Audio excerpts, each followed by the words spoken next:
Voltamos a apresentar Alepa Notícia, na sua Alepa FM 101.5. Rádio Alepa, entrevista em destaque. Olá, seja bem-vindo a mais uma entrevista em destaque aqui na sua 101.5 FM, a sua Rádio Alepa, a sua Rádio Senado em Belém. Hoje vamos falar sobre saúde. Estamos no mês de agosto e para quem ainda não sabe, o mês de agosto é o mês da conscientização sobre a esclerose múltipla, uma doença neurológica que ainda gera muitas dúvidas e principalmente muitos desafios para quem recebe esse diagnóstico. Para falar sobre esse assunto, a Rádio Alepa recebe hoje duas convidadas que acompanham de perto essa realidade aqui no nosso estado. A professora doutora Geice Cardoso, coordenadora do projeto Acolher EM da UFPA, e a professora Briseida Suzuki, diretora da AAPEM Pará, a Associação de Apoio aos Portadores de Esclerose Múltipla. Professoras, bom dia para vocês, sejam muito bem-vindas aqui à Rádio Alepa. Eu gostaria de começar a minha pergunta pelo básico. O que é a esclerose múltipla e o que acontece no organismo da pessoa que desenvolve essa doença? Bom dia para vocês. Qualquer tipo de diagnóstico, às vezes, é um tempo assim de luto também, né? Você receber um diagnóstico desse também é um luto de você entender, mas eu sempre atribuo ao conhecimento. Eu me dei o trabalho de sofrer, de chorar, mas digo, não, eu vou em busca de estudar, porque nada melhor do que você conhecer o diagnóstico para você lidar com ele. Sim. Né? E a minha irmã até brinca, que eu sou secretária da minha filha, que ela tem 28 anos, mas sou eu que trato de todo o tratamento dela, a parte burocrática, tudo sou eu, que eu gosto de estar, e essa rede de apoio foi primordial, saber que a família está junto, saber que a associação está junto, que a gente tem outros casos, que tem gente pior do que tu, mas está ali lutando, então isso é importante. Aí, vou até aproveitar a tua deixa e perguntar para a doutora Joyce sobre a questão, Geice, sobre a questão dos casos nas crianças. É mais fácil, é mais difícil identificar, fazer o diagnóstico em crianças do que em adultos, por exemplo? Então, como a Briseida falou, são poucos casos, né? A gente ainda tem pouca literatura sobre isso. Se para os adultos a gente tem pouca literatura também, então assim, a gente ainda está averiguando, conhecendo esses casos, na verdade, né? Para tentar entender como é que tem essa apresentação. Mas, de forma geral, a apresentação da esclerose múltipla, ela é complexa, né? Então, às vezes, é um sintoma que é muito comum. Então, a gente já teve paciente que, como foi que começou? Eu não conseguia calçar minha sandália e não entendia por que eu não estava conseguindo calçar minha sandália. Né, que já era ali uma dormência, um formigamento, um bloqueio motor, porque ele já não estava mais conseguindo. Então, às vezes são sintomas que se assemelham a outras condições, ou às vezes, é muito simples. Às vezes, eu não estava enxergando direito, achei que era porque eu estava forçando muito a vista. E aí vão associando a outras coisas, e aí faz com que essa pessoa demore procurar ajuda, e aí, na verdade, ela já está tendo o surto da doença, né, que é quando ocorre aí é como se fosse o ataque do sistema imune nos nossos neurônios, né? Numa parte muito específica dos nossos neurônios, e aí isso vai dificultando várias habilidades. Então, pode ser sensorial, pode ser motor, pode ser cognitivo, né? Na visão. Então, são várias situações. Eu sempre digo assim que a esclerose, o que mais marca é essa imprevisibilidade. Você nunca sabe exatamente o que vai acontecer ali, né? Então, a gente tem que estar preparado para todo esse processo. E aí, sobre as crianças, a gente ainda está também tendo posse desses conhecimentos e tentando investigar como é que se dá. Mas a apresentação até hoje são essas. A gente precisa ver o que vai vir desse paciente para começar essa investigação. Doutora, só para reforçar os nossos ouvintes, um ou dois sintomas que sejam ali indicativos para que as pessoas que estão nos ouvindo possam ali entender e dar o início à procura do profissional da saúde para tentar entender se o caso delas pode vir a ser esclerose ou outro problema. Isso, é muito importante também tentar, né, manter sempre a calma, né?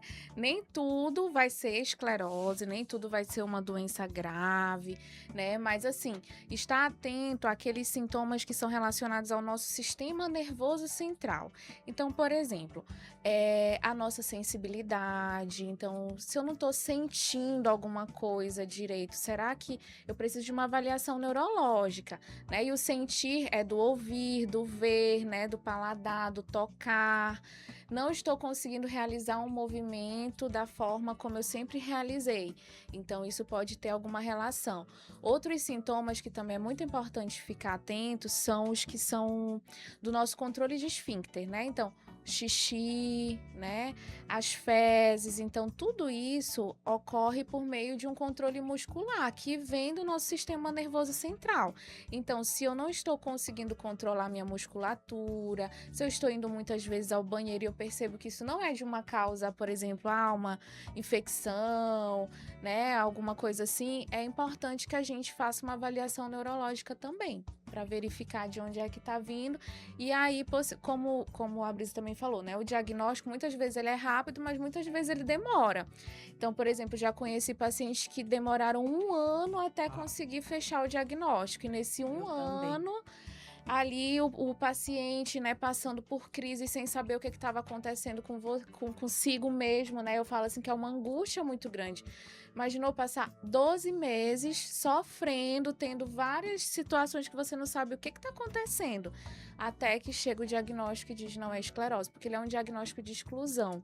Então vai fazendo um exame aqui, faz um teste ali, e aí vai dando check, não é isso, não é isso, não é isso, e aí chega na esclerose. Então, tem todo esse processo, né? Então, assim, sentiu que algo está diferente, principalmente nessas funções que são relacionadas ao nosso sistema nervoso, procure um médico especialista, né? Ou comece pelo neuro, ou faça uma avaliação periódica para já iniciar aí uma investigação. E se for o caso, iniciar o tratamento, né? Bom, já que nós tocamos em números, a Associação Brasileira de Esclerose Múltipla, a ABEM, e o Ministério da Saúde estimam que cerca de 40 mil pessoas vivem com a esclerose múltipla no Brasil. Segundo a OMS, a Organização Mundial da Saúde, cerca de 2.800.000 pessoas têm esse diagnóstico no mundo inteiro. Eu queria agora que a professora Joyce, Geice, ai meu Deus, falasse. Todo mundo confundiu já, né, aqui, meu Deus. Mas eu sou professora também. Professora Briseida e professora Geice. Veste sorte. Queria que falasse sobre o projeto Acolherem, que é desenvolvido pelos cursos de fisioterapia e terapia ocupacional da FPA. Queria que falasse sobre esse projeto. Bem, gente, eu fico muito feliz, inclusive, de falar sobre isso, né? O projeto, ele é desenvolvido na faculdade, na verdade, Fisioterapia e Terapia Ocupacional da UFPA, que a gente chama de FFTO, né? Que fica ali dentro do campus Guamá. E ele é coordenado por mim do curso de terapia ocupacional. Então, lá a gente desenvolve muitas ações, né? Tanto individual quanto coletivo. Inclusive, hoje a gente vai ter uma ação coletiva lá em parceria com a associação. E, assim, foi um projeto que iniciou, desde o meu mestrado, né? Eu faço pesquisas dentro da área da esclerose. E aí, quando eu ingressei na universidade como servidora, eu falei, nossa, acho que meu primeiro projeto eu quero que seja dentro desse campo para a gente continuar essa luta, né, para continuar trabalhando dentro dessa área, que a gente tem muito ainda a desenvolver. E aí criei o Acolherem, né, que é o projeto de acolhimento e cuidado terapêutico ocupacional a pessoas com esclerose múltipla. E aí o nosso objetivo central é justamente promover cuidado terapêutico ocupacional, né, que o cuidado terapêutico ocupacional, ele foca nas ocupações, naquilo que nós fazemos no nosso dia a dia enquanto pessoas, né? Trabalhar, lazer, estudar, vestir a nossa roupa, né? Se arrumar para sair, comer, andar, tudo isso a gente se preocupa enquanto profissão. E aí, dentro do projeto, a gente tem essa possibilidade, né, de promover uma reabilitação que a gente chama de reabilitação neurológica, que são desses aspectos mais voltados para o sistema nervoso, atenção, concentração, memória, né, sensibilidade, movimento, e também as questões, né, voltadas aí para participação, lazer, tecnologia assistiva também. Então, a gente já teve atendimento. O paciente queria treinar a cadeira de roda nova dela. Então, vamos treinar a sua mobilidade com sua cadeira de rodas aqui. E aí, eu tenho parceria com as minhas alunas também. Temos alunas bolsistas. Conseguimos alguns financiamentos internos na universidade, que foi uma grande vitória também para a gente, para poder ceder esse auxílio por meio de bolsas, para que a gente tenha alunos que participem mais ativamente com a gente. Então, eu tenho a Juliana Helena, tenho a Clarice, tenho a Karen, tenho a Tayla também, que são alunas que ajudam muito no projeto, que atendem sob minha supervisão. Então, assim, o projeto para a gente é uma grande vitória também para promover todo esse tipo de intervenção e para crescer também, né, as referências de terapia ocupacional dentro desse campo. E como as pessoas fazem para ter acesso a esse atendimento na universidade? Muito bem, a gente faz o atendimento, as pessoas geralmente ou entram em contato pelo nosso Instagram, né? A gente tem o Instagram do projeto, que é @acolherem _UFPA. E aí eles às vezes mandam lá o direct, ou a gente também tem o nosso e-mail, que é acolherem TO e cuidado @gmail.com. Vai estar aparecendo aí na tela para você que está acompanhando Pronto. a gente, vai aparecer aí A certinho. gente vai colocar, então. E também pode ir direto à faculdade, né? No horário que a faculdade funciona também, que geralmente a gente tem de 8 às 14, depois de 14 às 17, e aí eles podem procurar pela professora Geice, pelo projeto, e a gente vai tentando encaixar na nossa agenda. A gente atende 2 dias na semana, que é terça e quinta-feira à tarde. Perfeito. Olha só, já que a gente está falando sobre o diagnóstico, depois que a pessoa recebe o diagnóstico, o primeiro passo já é ir para um projeto tipo Acolherem, já é entrar numa fisioterapia. A pessoa que acabou de receber o diagnóstico, para onde ela vai? Geralmente, o neurologista faz esse encaminhamento dependendo da situação daquele paciente. Por exemplo, a minha filha, ela paralisou o lado direito todo. Aí ela precisou fazer 3 anos de fisioterapia, não existia o projeto. E pelo plano era uma dificuldade gigantesca, só davam 2 sessões por mês. Aí a gente teve que custear, particular, o fisioterapeuta durante 3 anos. Hoje ela está super bem.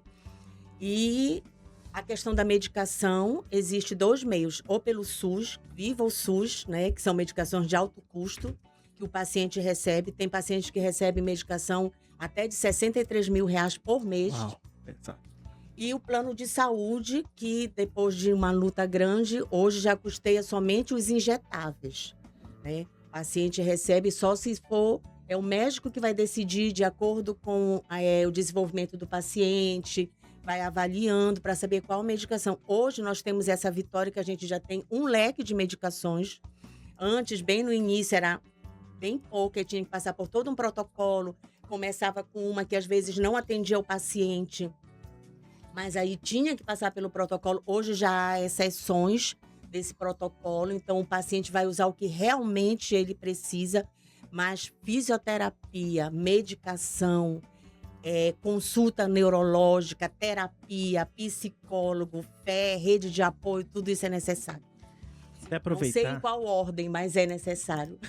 Professora, até aproveitar agora que a senhora está falando, perguntar sobre a questão do sistema público e o acesso aos tratamentos pelo SUS aqui no estado. Quais são as principais conquistas que a gente teve até agora e onde que a gente ainda precisa avançar nos termos de políticas públicas para as pessoas com esclerose múltipla? Olha, o hospital de referência é o Offiloyola hoje, tá? Mas o paciente que tem um sintoma precisa procurar um posto de saúde e de lá que ele vai ser referenciado para o Offiloyola. Eu, assim, exalto muito o Offiloyola, apesar de todas as dificuldades estruturais que está em obra, por sinal, mas temos uma equipe brilhante dentro do Offiloyola.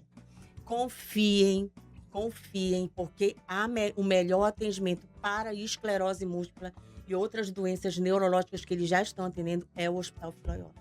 Uma equipe assim que te acolhe, que trata, que você passa assim na consulta. Eu fui dia 3 de agosto com a minha filha, que é de 3 em 3 meses que eu vou com ela. Nós passamos quase 1 hora dentro da consultório. Olha só. E a minha filha é uma paciente super estável. O EDSS dela, que é um uma escala que a gente tem de gravidade, o dela é meio. Começou com 4,5, hoje é meio. E mesmo assim, eles atendem todo mundo. Tem médico que sai de lá às vezes 8 horas da noite. Porque tem 60 pacientes para atender de 3 às 5 da tarde, não dá. Tá. Entendeu? Então, eu exalto o Hospital Ofilo Loyola. Então fica aí a dica para quem teve o seu diagnóstico ou está suspeitando, faça aí o acompanhamento, como a professora Briseida disse, vá na unidade, depois tente esse encaminhamento para o Hospital Ofilo Loyola. E hoje, dia 20 de agosto, vocês já falaram, ainda pouco mais cedo, vai ter uma programação especial lá na UFPA. Super especial. Queria que vocês anunciassem aqui, fizessem um convite, se é aberto ao público também, à comunidade. Olha, primeiro pra gente foi um presente o projeto da professora. Eu disse que eu queria entrevistar. Por que Fica à esclerose vontade. múltipla, professora? Que eu nunca perguntei isso pra ela, né? E diante de tantas coisas, tem familiar com esclerose? Gente, essa é uma curiosidade, né? De que pergunta campeã. É. Não, eu não tenho nenhum paciente ou nenhum familiar com esclerose múltipla. Na verdade, a esclerose múltipla ela veio como um presente, né, embrulhado de uma missão do meu orientador de mestrado. Ele disse assim: Geice, nós precisamos desenvolver uma pesquisa nesse campo. Eu acho que você tem o perfil para desenvolver. Aí eu falei, nossa, mas eu nunca desenvolvi, eu nem sabia exatamente como era, né, por conta justamente de que a informação ela era muito reduzida. E aí eu falei, tá, mas eu gosto de desafio, eu vou lá. E aí desenvolvi toda a minha pesquisa, né, que foi orientada pelo professor Dr. Vitor Cavaleiro, também da UFPA. E aí me aprofundei, conheci pessoas, escutei histórias, né? Elas me falavam sobre o luto, sobre as perdas que elas tinham durante a vida, né? Com esclerose múltipla. Então, eu ouvia muitas histórias. Eu tive que mudar minha rotina, né? Eu modifiquei a minha vida, mas mesmo assim eu vivo, mesmo assim eu quero fazer tal coisa, mesmo assim eu ainda sonho. Então, isso me motivou muito e me transformou como pessoa. Eu falei, nossa, eu entendo o quanto que isso causa uma dificuldade, né? Então, uma coisa que eu sempre relato que me mudou muito era que eu entrevistei uma pessoa, né? E ela tinha a mesma idade que eu na época. E ela falou assim, nem todos os dias eu consigo tomar um banho como eu gostaria.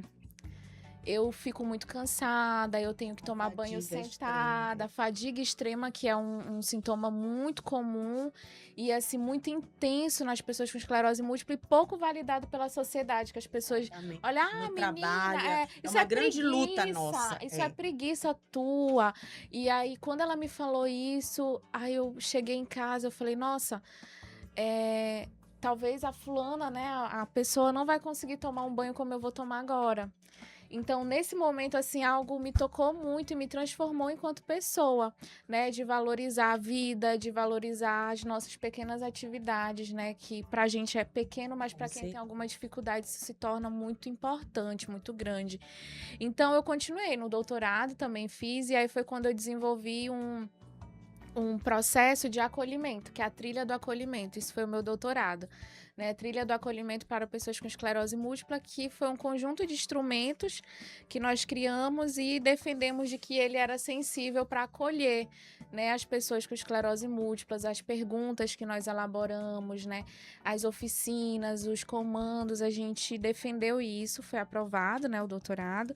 E aí eu falei, agora eu vou começar a atender esse pessoal, né? Descobrimos aqui que realmente tem essa dificuldade, identificamos que essas pessoas, elas sofrem, né? Às vezes por não conseguir fazer uma atividade de vida diária, né? Pelo processo de luto, que implica também com como é que vai participar da sua vida. Às vezes não vai trabalhar, não é porque não quer, mas é porque existe um sofrimento, existe uma fadiga, existe uma outra situação. E aí chegamos no projeto. Falei, então aqui a gente vai acolher e vai cuidar também dessas pessoas. Então foi por isso que chegou o projeto de acolhimento e cuidado. E aí conheci, né, a Karina, a Briseida da associação que deu um gás também pra gente. Foi um presente, na verdade, né? Porque aqui em Belém a gente não tem nenhum tipo de projeto, é gratuito, né? Sim. O que é assim, eu falo muito, que é um tratamento assim excelente. São pessoas assim que eu já tive oportunidades maravilhosas que estão prontas para tratar o paciente e é gratuito. Então, vai ser, assim, muito bom. É um projeto novo, né, professora? Sim, Tem o inclusive, quê? 6 meses? a gente começou esse ano e eu queria, assim, destacar que também pra gente da terapia ocupacional foi uma grande inovação. Então, Sim. quando eu pensei justamente nessa formação, né? De que pelo menos os alunos que passarem no projeto, eles já vão saber que a gente atua também no campo da esclerose, né? Porque muitas vezes ele só vai atender uma pessoa com esclerose quando se formou. E aí É se uma depara ali, e dificuldade agora o que eu vou imensa. fazer, né? Mas pelo menos aqueles que convivem ali com a gente E no o projeto acolherem já estão é preparados. EM, ou seja, acolher esclerose Esclerose múltipla. que múltipla, legal. Então, foi um exatamente. projeto, assim, foi um presente desse ano para todos os pacientes, familiares, para a nossa associação, que a gente acaba que anda juntos, né? E hoje, quem quiser, às 15 horas, lá no projeto da professora, a gente vai estar lá, uma representatividade da associação. Temos já 14 pacientes confirmados para conhecer, para divulgar, para trazer, né, para dar um pouco mais de qualidade de vida para esses pacientes, para essas famílias. E a família também adoece junto, a família precisa. Esse evento acontece na UFPA, no prédio, algum prédio de teoria ocupacional, de fisioterapia? Sim, vou dar o endereço certo, pô, porque bora depois lá. que entra lá É. dentro, a pessoa É tende a se difícil, perder, é né? difícil. Mas vamos lá, fica ali no setor próximo ao Hospital Bettina Ferro, na Faculdade de Fisioterapia e Terapia Ocupacional. Chegou lá, pode procurar pela gente lá pela entrada ou direto na sala de práticas corporais. Estaremos lá.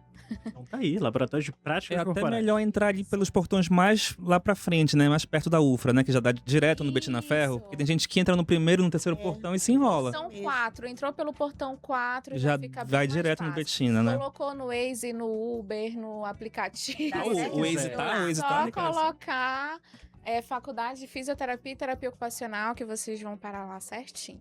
Vou aproveitar a pergunta da professora Briseida, até porque estamos entre amigos, né, aqui, para fazer uma pergunta off da minha pauta aqui. Porque eu te ouvindo falar que o diagnóstico demora muitas vezes e é feito por exclusão. Eu fiquei pensando na minha cabeça, meu Deus, como é essa lista? Essa lista tem quantas coisas?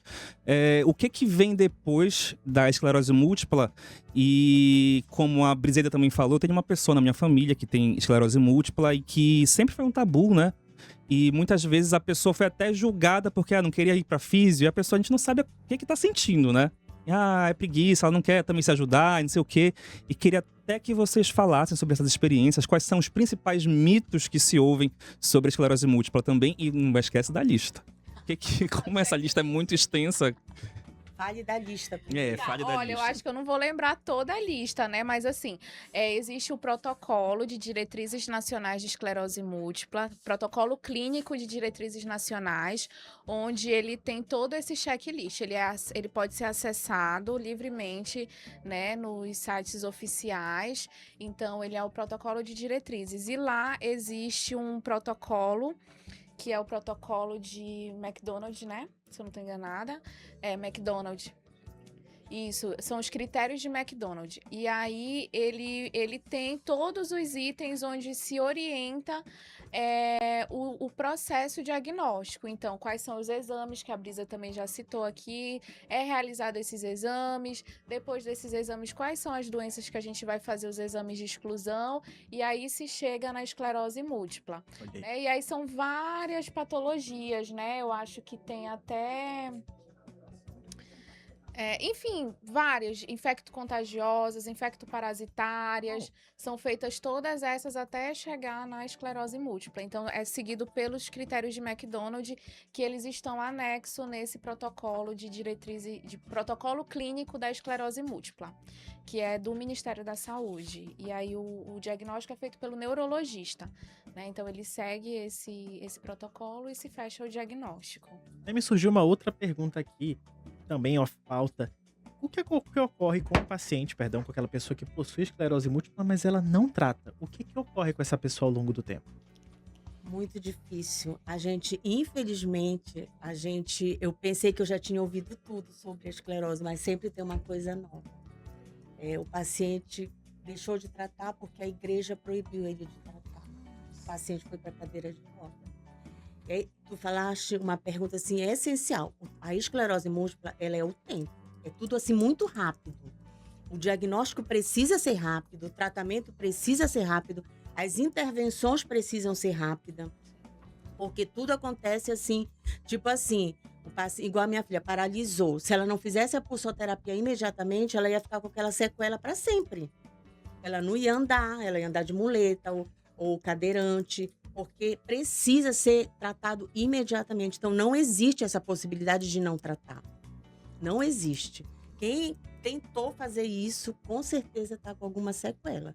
Então, o conselho que a gente sempre fala enquanto associação, os pacientes nos procuram com imensas, assim, questionamentos que a gente pensa que a gente não ia ouvir, né? Até de pessoas que não são leigas. Eu não vou tratar, eu vou tomar só um corticoide por mês, eu vou fazer... Não, vai tratar. É de graça, é de graça.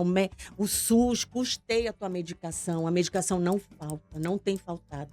Não atrasa, sabe? Tu tens a medicação, então o que falta para tratar? E agora ainda mais o projeto, que a maioria precisa de terapia, de fisioterapia. E a gente já tem hoje essa possibilidade. Então, quem for diagnosticado, não perca tempo, vá tratar. Para ter qualidade de vida e viver uma vida praticamente normal, igual muitos pacientes vivem, né? Só não é normal com algumas coisas. Eu tinha esquecido de falar da fadiga, é um tabu imenso. Os CLT sofrem com essa fadiga. É difícil, por ser uma doença ainda rara, conhecer os sintomas. Então, o paciente diz assim, ele pode ter descansado o final de semana todo. Na segunda, ele acorda fadigado. Ele não consegue comer, ele não consegue levantar o garfo para comer. Aí tem que ter o apoio. Aí tu não vai trabalhar, lógico que tu não vais trabalhar. Aí se tu não for respaldado e tu não tiver um espaço de trabalho acolhedor, eles vão dizer que é preguiça, que não foi. Então, é uma das queixas assim, que a gente tem muito grande em relação à fadiga no local de trabalho. Que tem dia que não dá, o corpo não deixa. E você tem que respeitar, né? Sim, eu queria até aproveitar esse espaço que vocês também tinham falado sobre as políticas, né? O que precisa ainda melhorar nas políticas. Hoje a gente também fala muito sobre os estudantes com esclerose múltipla, né? Então, a questão da fadiga, tem dia que ele não vai conseguir, né, desenvolver da mesma forma que no dia anterior, ou às vezes ele não vai conseguir se concentrar, ele não vai... Então, assim, a gente ainda precisa adentrar essas políticas educacionais também, né, as trabalhistas, hoje a gente, infelizmente, ainda enfrenta muitas dificuldades, né, com os benefícios, com as aposentadorias, afastamentos, né, e aí acreditam muito nisso, mas eu não tô vendo, né, porque fadiga você não tá vendo como uma limitação física, por exemplo, né? E aí as pessoas têm uma dificuldade de acreditar, o que é muito ruim, né? Do ponto de vista humano mesmo, né? De acreditar no que o outro está falando, no diagnóstico dele. E aí a gente tem que fazer uma dança muito grande, assim, para tentar ir mobilizando tudo e desmistificar essa questão de que quando uma pessoa com esclerose múltipla diz que ela não consegue fazer alguma coisa que para você é simples, acredite, ela tá fadigada. Ela realmente não consegue. Realmente não consegue. A gente tem paciente, por exemplo, que quando vai na consulta no hospital... Que é cansativo.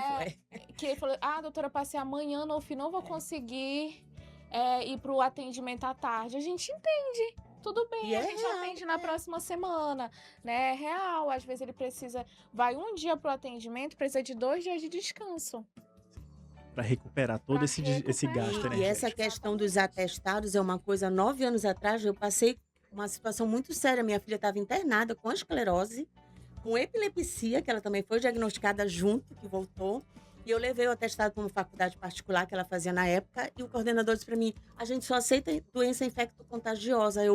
Gente, pelo amor de Deus, queres um atestado de infecto-contagiosa? Eu trago, é fácil de arrumar, mas a minha filha está internada, diagnosticada com esclerose múltipla. Ele não conhecia, então eu sei que não é culpa dele, é culpa dessas leis que não mudam, não se adequam. Então hoje a gente está na associação para brigar mesmo, é briga. Eu não tenho medo de político, não tenho medo de polícia, de nada.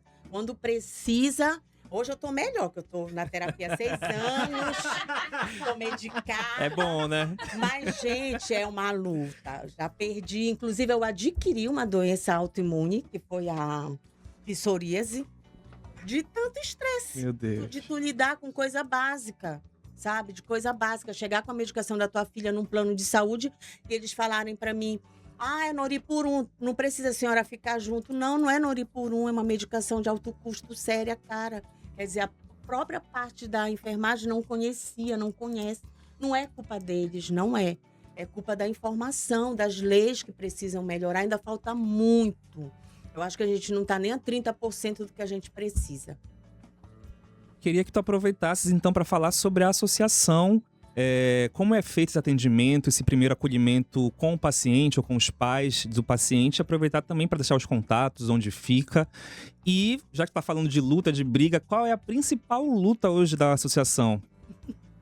Olha, a Karina tá aqui, que é a presidente. Eu entrei há pouco tempo, ela tá há mais tempo que eu. Ela é a presidente, Karina Ceci. E ela, na verdade, eu fui entrando assim, né? Fui entrando na marra.